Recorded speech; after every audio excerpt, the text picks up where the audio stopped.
Guys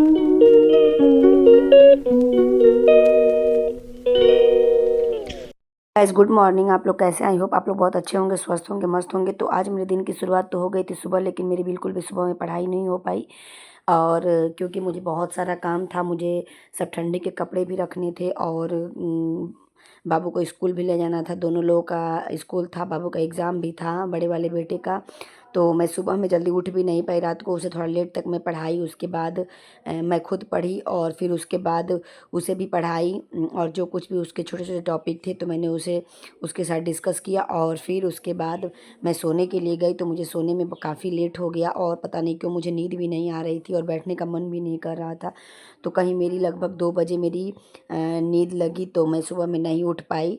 मैं सुबह में उठी तो 6:30 हो चुका था। तो मैं सोची कि चलो छोड़ो, जाने दो, अब मैं क्या पढ़ाई करूं, क्योंकि फिर मुझे सारे काम करने थे घर के। तो इसलिए मैं नहीं पढ़ाई कर पाई। तो ठीक है, मैं सोची चलो मैं पहले अपना टेबल को क्लीन कर देती हूँ और उस पर दूसरा टेबल क्लॉथ बिछा देती हूँ।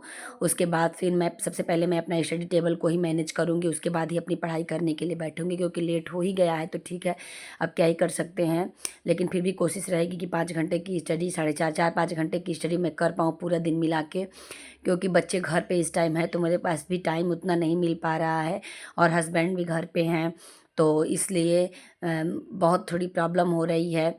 तो मैंने सोचा कि चलो कुछ नहीं तो मेरे सिलेबस काफ़ी कंप्लीट भी हो चुके हैं, सिर्फ अब मुझे क्वेश्चन आंसर और उसके मतलब मुझे अब सिर्फ संख्या ज्ञान या फिर क्या बोलते हैं संख्यावाची शब्द, अव्यय और जो जो छोटे छोटे टॉपिक हैं तो उसे मुझे देखने हैं। बहुत इंपॉर्टेंट टॉपिक हैं वो, तो मैं सोच रही हूँ कि चलो मैं उसका भी शब्द रूप है, धातु रूप है, या फिर क्या बोलते हैं ये सारी चीज़ें हैं, सर्वनाम रूप है। अब मैं इस सब पे फोकस करूँगी। और यहाँ पे मैंने अपना टेबल बिल्कुल क्लीन कर दिया है और उसके बाद फिर क्लीन करने के बाद मैं अपनी पढ़ाई करने के लिए बैठूँगी। तो अभी 10:11 हो चुके हैं और अब मैं अपनी स्टडी को स्टार्ट कर रही हूँ। तो मैं सोची चलो शिवराज विजय को ही पढ़ लेती हूँ। और मुझे मेरा मतलब सुबह में मुझे टाइम मैं नहीं उठ पाने की वजह से मेरा बिल्कुल सिस्टम ही गड़बड़ हो गया, मेरा पूरे दिन का रूटीन ही गड़बड़ हो गया। फिर भी मैंने सोचा कि चलो जितना सा हो सकता है मैं उतनी अपनी पढ़ाई को करूँगी। और यहाँ पे मैं बैठ गई अपनी पढ़ाई करने के लिए। और फिर मुझे बाबू को लेने के लिए भी जाना है, दोनों बच्चों को लेने जाना है, बड़े वाले बेटे को तो बाद में लेने, यानी उसका छुट्टी 12:40 पे होगा और छोटे वाले का 12 बजे। और एक मेरे साथ एक और होता है ना कि जब परेशानियाँ खड़ी होती है तो चारों तरफ से होती हैं। हस्बैंड का तो पैर में मेरे चोट लगा ही था, यानी फ्रैक्चर था अंगूठे में, तो वो 15-20 दिन से घर में। फिर मेरी सासू माँ भी गिर गई तो उनके भी कमर में चोट आ गया, उन्हें भी फुल बेड रेस्ट है यानी। लेकिन फिर भी वो तो चल मतलब थोड़ा बहुत इधर उधर चल रही हैं। लेकिन समझ लीजिए कि अब मुझे इतना प्रॉब्लम हो रहा है कि मैं क्या बताऊं, सब कुछ एकदम बिल्कुल मैनेज करना पड़ रहा है, दिमाग बिल्कुल डिस्टर्ब हो जा रहा है। यही सारी चीज़ें हैं जीवन में, कभी एक समान नहीं रहता है, कब परेशानियां आ जाए कोई नहीं जानता है। और इस टाइम अब ये है कि एग्ज़ाम का डेट भी पास आ रहा है, सिर्फ 2 महीने 2.5 महीने का टाइम है। और ऊपर से ये सारी परेशानियां मुझे समझ में नहीं आ रहा है कि मैं क्या करूं। बस अपना सब कुछ करने के बाद स्टडी पे भी फोकस करना है। मैंने सोचा था कि मैं पूरे 3 महीने तक 9 घंटे की अपनी स्टडी करूँगी, उससे कम नहीं करूँगी। लेकिन कुछ ना कुछ एक सच में एक हाउसवाइफ के ऊपर बहुत सारी परेशानियाँ हैं, कब कैसा कब कौन सी दुर्घटना घट जाए कोई नहीं जानता है। कभी बच्चों का तबीयत खराब, कभी हस्बैंड का, कभी फैमिली का, कभी इनका, कभी उनका, कभी कहीं जाना है, कभी कहीं आना है, कभी कुछ है। अब तो इधर होली के फेस्टिवल आ रहे हैं, उसमें भी थोड़ा बहुत समय निकलेगा, साफ सफाई है और ये सारी समस्याएं बहुत है। लेकिन बस यही है कि समस्याओं के साथ जूझ कर जो लोग अपनी पढ़ाई को करते हैं, बाद में आनंद उन्हीं को मिलता है। यही सच में यही जीवन का आनंद है कि कभी दुख है, कभी सुख है, कभी कठिन परीक्षा है। जीवन में बहुत सारी कठिनाइयाँ आती हैं, बहुत सारी कठिन परीक्षाएं आपका ईश्वर लेता है कि देखिए आप उस पथ पे कहीं डगमगा तो नहीं रहे हैं। यही वो समय होता होता है कि जहाँ पे हमें डट कर मुकाबला करना होता है। तो अभी तक मैंने व्याकरण पढ़ा, व्याकरण में अनुवाद मेरा आज कंप्लीट हो चुका है, मैं पूरा फिनिश कर चुकी हूँ। अब मैं अव्यय स्टार्ट करूँगी आज से, और मैंने आज से स्टार्ट किया अव्यय। और अब मैं शिवराज विजय को मैं पढ़ी हूँ, उसके बाद 1.5 घंटे की मेरी स्टडी हो चुकी है। तो मैंने आज अनुवाद को भी फिनिश कर दिया। तो अभी 2:45 हो रहा है और फिर मैं बैठ गई हूँ अपनी स्टडी करने के लिए।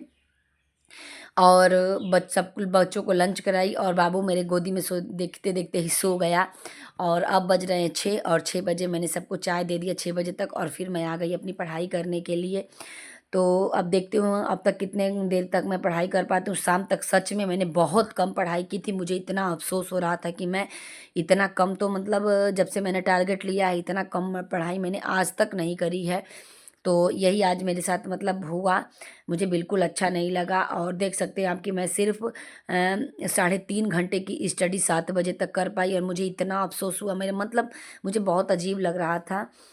उसके बाद फिर मैं 7 बजे तक जो मेरी जितनी स्टडी हो पाई मैं करी और उसके बाद फिर मैं चली गई किचन में। मुझे डिनर बनाना था और इधर बाबू कुछ बोल रहा था तो मैं उसकी बातों पे हँस रही थी। साथ में बच्चों का एग्ज़ाम भी है, उन सब पे भी देखना है और छोटे वाले बेटे को दूसरे स्कूल में एडमिशन भी मुझे कराना है, उसके लिए भी मुझे दौड़ना भागना पड़ रहा है। मैं आज गई दूसरे स्कूल में फॉर्म लेने के लिए, वहाँ मैंने लिया। मैंने एक स्कूल में उसका एंट्रेंस दिलाया था लेकिन वहाँ पे इसका एज कम होने के कारण वहाँ पे नहीं लिए लोग। तो फिर मैं दूसरे स्कूल गई और वहाँ से मैंने फॉर्म लिया। फिर मुझे वो फॉर्म सबमिट भी करना है और उसके बाद उसका एंट्रेंस भी दिलाना है, यानी उसका कुछ ऐसे एग्ज़ाम लेंगे लोग, वो दिलवाना है और उसके बाद फिर मुझे वहाँ पे उसका एडमिशन कराना है। मतलब ये 1 मंथ होता है जो फरवरी से मार्च तक का बहुत ही बिज़ी होता है। हमारे लिए तो बहुत ही बिज़ी होता है और कल से फिर हस्बैंड को ड्यूटी भी जाना है तो फिर वो भी देखना पड़ेगा। तो बस जैसा होगा मैं आप लोगों के साथ शेयर करूँगी ज़रूर मैं कितना पढ़ाई कर पा रही हूँ। और आप लोगों से मैं एक चीज़ बताना चाहूँगी, आप लोग लाइव स्टडी में ज़रूर जुड़िए, इससे आप लोगों को ही फ़ायदा होगा। आप लोग भी अपनी पढ़ाई को करिए और साथ में बैठ के अगर आप पढ़ाई करेंगे तो आपको एक दूसरे को देख के मतलब बहुत कम लोग जुड़ते हैं लेकिन फिर भी मैं कोशिश करती हूँ कि ज़्यादा से ज़्यादा लोग मेरे साथ जुड़ें। और किसी दिन हम लोग बातचीत भी करेंगे कि अपनी स्टडी को कहाँ से कैसे क्या करें, मैनेज करें। तो अभी हमारे घर डिनर हो चुकी है और अब बज रहे हैं 10 बजने वाले हैं और फिर मैं बैठ गई अपनी पढ़ाई करने के लिए। और मेरा पूरा ये टारगेट रहेगा कि मैं 5 घंटे की अपनी स्टडी को कंप्लीट कर पाऊँ। तो बस ये मैंने टारगेट लिया। सुबह में जब मैं स्टडी स्टार्ट करी तो मेरा यही था कि मैं 5 घंटे की अपनी स्टडी करूँगी। और अभी बज रहे हैं 11:25 और लगभग मैंने 5 घंटे की अपनी स्टडी को कंप्लीट कर ली और अब मैं जाऊँगी सोने के लिए ताकि मैं सुबह उठ पाऊँ। लेकिन लग नहीं रहा है कि सो पाऊँगी क्योंकि बच्चे भी अभी नहीं सोए हैं। उनको सुलाने में मुझे कहीं न कहीं 12:30-1 बज जाएँगे। तो फिर मेरी नींद खुलनी सुबह बहुत दुर्लभ है कि मैं खुल पाएगी और सब कुछ देखना है पूजा से लेके मतलब। और हमारे घर पूजा में बहुत टाइम लगता है। तो फिर चलिए मिलते हैं नेक्स्ट ब्लॉग में, तब तक के लिए बाय बाय।